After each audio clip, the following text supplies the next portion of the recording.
ఇక సీఎం రేవంత్ రెడ్డి పైన ఈర్ష్యా ద్వేషంతో ఎమ్మెల్సీ ఎన్నికల్లో బీజేపీని గెలిపించారని ప్రభుత్వ విప్ ఆది శ్రీనివాస్ ఆరోపించారు. మోదీ ప్రభుత్వం తీసుకువచ్చిన రైతు వ్యతిరేక చట్టాలకు రాష్ట్రపతి ఎన్నికల్లో మద్దతు ఇచ్చింది బీఆర్ఎస్ పార్టీయేనని చెప్పారు. కేటీఆర్, హరీష్ రావు బీజేపీ ఫేవరెట్స్ గా మారారని ఆది శ్రీనివాస్ అభిప్రాయాన్ని వ్యక్తం చేశారు. ఫేవరెట్స్ గా మారిన హరీష్ రావు గారు, కేటీఆర్ గారు గౌరవ ముఖ్యమంత్రి రేవంత్ రెడ్డి గారి పైన ద్వేషంతో, ఈర్ష్యాభావంతో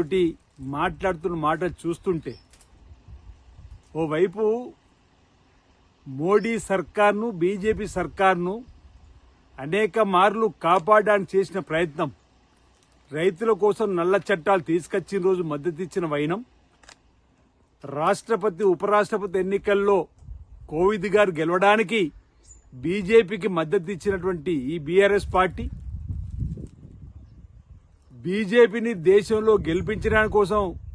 బీఆర్ఎస్ గా మీ పార్టీ మారిన వైనం, బీజేపీని గెలిపించాలని చెప్పని బీఆర్ఎస్ పార్టీ పతనం కావడానికి కారకులైనటువంటి మీరు బీజేపీకి ఫేవరెట్స్ గా మారిన